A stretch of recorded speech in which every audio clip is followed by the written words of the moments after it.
না বলো নিব তো লস আরে সবাই এটা খিরাইয়ের ফেমাস বলো আর কোনটা দেবো এটা না পড়বে তো তো আমরা খিরাইটা প্রায় ছিল সেই সুন্দর বাড়িটা পুরোটাই। হ্যালো বন্ধুরা, ওয়েলকাম টু মাই চ্যানেল। আমার সাজ পোশাক দেখে বুঝতেই পারছো যে আজকে আমরা খুব সুন্দর একটা জায়গায় ঘুরতে যেতে চলেছি।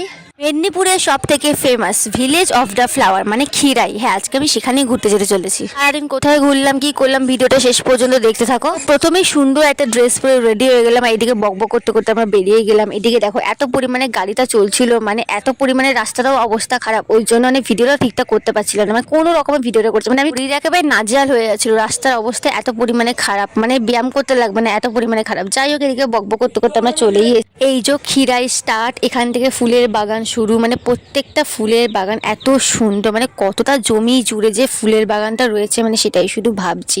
মানে খুব সুন্দর, মানে যেরকম ধান জমি সর্ষে বাগান সেরকম পুরো ফুল আর ফুল। যাই হোক, এদিকে মা গোল্লা, এদিকে নতুন মাসি, এদিকে সবাই বসেই রয়েছে, আমরা যাচ্ছি। আর দেন এখানে এত সুন্দর রাস্তার মধ্যে যেতে সত্যি বলতে দারুণ লাগছিল। মামার যে গাড়িতে ছিল সেই গাড়িতে করে যাচ্ছিলাম, আর বকবক করতে করতে পৌঁছেই গেছে। আর দেখো কত লাইন বাই লাইন, মানে ওইখান থেকে দেখাই যাচ্ছে, মানে মানুষ এখানে পিকনিক করতেও চলে আসে। মানে পর পর মানুষ একদম গিজগিজ করছে, যেহেতু আজকে সানডে ওই জন্য আজকে মারাত্মক পরিমাণে ভিড়। মানে আমরা গিয়ে যে কি করবো, চলো যাওয়া যাক, গিয়ে দেখা যাক কি হয়। তো ফার্স্টেই আমরা এখান থেকে যেতে না যেতে চলে গেলাম ফুলের যে মেলাটাই, মানে ওখানে প্রচুর পরিমাণে দোকান বসেছিল। সেখানে ফার্স্টে আমরা নিয়ে নিলাম একটা সুন্দর দেখে হেয়ার ব্যান্ড। আর কোন হেয়ার ব্যান্ডটা নেবো সেই জন্যই আমরা চুজ করছিলাম। প্রত্যেকটা হেয়ার ব্যান্ড এখানে 40 টাকা 50 টাকা করে দাম বলছিল, বিকজ অনেক লোক, মানে এই জানুয়ারি মাস ডিসেম্বর মাস ফেব্রুয়ারি মাস প্রচুর পরিমাণে লোক আসে না, আর সেই জন্যই ফুলের এই হেয়ার ব্যান্ডের দাম বাড়িয়ে দেয়, কারণ মানে ওদেরও লাভ হবে সেই জন্য। এমনিতেও ফুলের এই হেয়ার ব্যান্ডের দাম নাকি 10 টাকা 20 টাকা করে, বাট মানুষজন যেহেতু বেশি আসবে, বাইরে থেকে লোকজন আসে, সেই জন্য দাম একটু বেশি করে বাড়িয়ে দেয়। না বলো নিব তো লস আরে সবাই এটা খিরাইয়ের ফেমাস বলো আর কোনটা দেবো এটা না পড়বে তো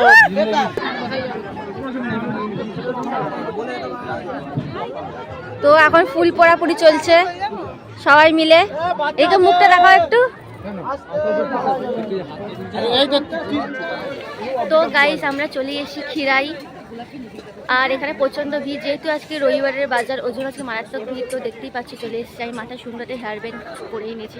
এখানে মাঝখানে সব জায়গায় একটু একটু করে দোকান বসেছে, সাথে খাবারের দোকান, জুয়েলারি দোকান। তো কেমন লাগছে অবশ্যই লাইক কমেন্ট শেয়ার করে দাও। আমার তো বেশ দারুণ লাগছে, প্রত্যেকটা জায়গায় প্রত্যেক রকম ফুল ফুটে রয়েছে, গাঁদা ফুল, অনেক রকমের ফুল, বেশ সুন্দর লাগছে।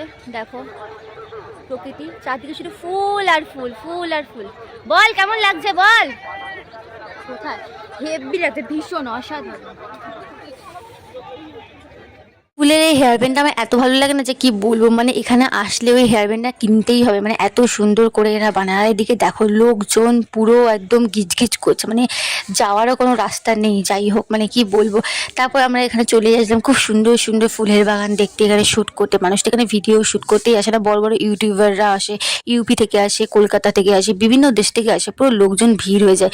তো তারপর এখানে একটু কিছু শ্যুট করে নিলাম। সব থেকে বড় কথা, তোমরা যেমন টাইপের চাইবে তেমন টাইপেরই ওরা সুন্দর করে এই হেয়ার ব্যান্ডটা বানিয়ে দেবে তোমাদের চোখের সামনে একদম ফুল গেটে গেটে। তার জন্য আমি নিয়ে নিলাম সুন্দর দেখে গোলাপ ফুল আর এরকম সুন্দর একটা কালারের চন্দ্রমল্লিকা। তারপরে এদিকে আমি আর মামি মিলে সুন্দর একটা শ্যুট করে নিলাম, দিয়ে তারপর ফুলের বাগানগুলোতে ঘুরে ঘুরে দেখছিলাম। খুব ভালোই লাগছিল, মনে হচ্ছিলো যেন ফুলের রাজ্যেই চলে এসেছি। বাট এখানে বেশিরভাগ গাঁদা ফুলেরই বেশিরভাগ চাষ হয়। অন্যান্য ফুলগুলো যেরকম দামি দামি ফুল সেগুলো ওরা চাষ করে না, কারণ ওগুলো কে কিনবে, সেই জন্য ওরা চাষ করে না, ওদের অত পয়সা করে নেই। যাই হোক, বাট দারুণ লাগছিল। তো আমাদের ঘোরা প্রায় শেষ, মানে অনেকক্ষণ ধরেই ঘুরলাম, কারণ সব জায়গায় একই ফুল, গাঁদা ফুল, চন্দ্রমল্লিকা, ডালিয়া, টিউলিপ এইরকম, তাই অত ভিডিও করলাম না, কারণ সব জায়গাটা একই। তারপর এখান থেকে বাড়ি ফেরার সময় সব থেকে ভয়ানক যেই রাস্তাটা তোমরা দেখো, মানে এখান থেকে লোকে যায় কি করে আমি সেটাই বুঝতে পারছি না। একটা রাস্তাও তো এটা করতে পারে, মানে তুই ভাবতে পারছো, মানে এখান থেকে একবার পা পিছলে পড়লে সে ধাপাস করে পড়ে যাবে। সে যায়, কত লোক আসছে দেখতে পাচ্ছি, মানে আমরা যে কীভাবে যাবো সেটা বুঝতেই পারছি না। বাড়ি ফেরার সময় আমাদেরকে ঘোরাচ্ছিল সেই জায়গা যেখানে এই বাড়িটা ভেঙে পড়েছিল বন্যাগ্রস্ত হয়ে, মানে দেখে খুবই খারাপ লাগছিল। সেটাই সেই জায়গাটা আমরা দেখছিলাম, আর জায়গাটা পুরো কীভাবে ধসে পড়ে গেছে তোমরা শুধু দেখো। মানে যেখানে ঘোরার পরেও আমি শুধু এটাই দাঁড়িয়ে দাঁড়িয়ে দেখছিলাম। সেই ভয়ানক দৃশ্য যেটা দেখলে খুবই কষ্টদায়ক একটা ব্যাপার। সেই বাড়িটা কীভাবে যেটা ভেঙে গেছে, মানে মানুষগুলো যে কীভাবে ক্ষতি হয়েছে কি বলবো। মানে পুরো বাদটাই ভেঙে গেছে, দেখো তোমরা। এই রাস্তাটা মেরামত করা হয়েছে, মানে এরা নদীর ধারে কি কখনো বাড়ি করা উচিত? নদীর ধারে কখনো বাড়ি করা উচিত না, এই কারণে এত সুন্দর রং করা পাকা বাড়ি কীভাবে ভেঙে নষ্ট হয়ে গেছে। মানে কতগুলো টাকা, শুধু টাকাটা বড় কথা নয়, বাড়িটাই পুরো নষ্ট হয়ে গেল।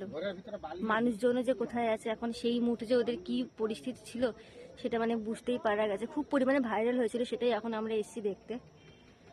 তো খুবই খারাপ লাগছে। আর এদিকে পাগলা মন খারাপ করে বসে আছে, কারণ ওর কিছু ভিডিও করা হয়নি সেই জন্য। তো যাই হোক, তারপরে আমার খুব খিদে পেয়ে গেছিলো, সেই জন্য কিছু চপ টপ খেয়ে নিলাম, এখানকার ফেমাস চপ। তারপরে ওখান থেকে চলে গেলাম একটা মেলায়, ওখানে মেলা বসেছিল শীতকালের উইন্টারের জন্য। তারপরে চলে আসলাম এখানে ছাতুর পকোড়া খেতে, মানে বিখ্যাত নাকি এখানকার, নাকি কি জানি না। মাশরুম পকোড়া নিরামিষ, যা চিকেন পকোড়া পছন্দ করো না তাদের পক্ষেই মাশরুম পকোড়াই একদম বেস্ট। তো সেখানে কিনে নিলাম 7খানা পিস 50 টাকা করে। তো এখানে ভাজা শুরু হচ্ছিল, আমরা অর্ডার দিয়েছিলাম, দেখতে কিন্তু দারুণ লাগছিল। ওদিকে কিন্তু ভাজা শুরু হয়ে গেছে, আমরা অর্ডার দিয়েছিলাম। তারপরে 7 পিস 50 টাকা প্লেট। তারপরে দিয়ে দিয়েছিল সুন্দর করে বিট লবণ দিয়ে ওপর থেকে ছড়িয়ে, আর 3 রকমের সস দিয়ে দিয়েছিল হাতে। আমি এদিকে নিয়েই নিলাম, খুব গরম গরম, মুখে দিতে না দিতেই একদম দারুণ লাগছিল, একদম দাঁত একদম মানে কি বলবো ঝলসে যাচ্ছিল গরমে। আর খেতে হেভি লাগছে, দেখে আমার এখনো জিভে জল চলে আসছে। মাশরুমের এই পকোড়া খেতে খেতে আমরা চলে গেলাম ভুট্টার দিকে, কারণ ভুট্টা খেতে আমার দারুণ লাগে। প্রথমেই বললাম চলো ভুট্টার দিকে যাই, বাট এখানে ভুট্টার দাম বলছিল একটা 20 টাকা, একটা 25 টাকা।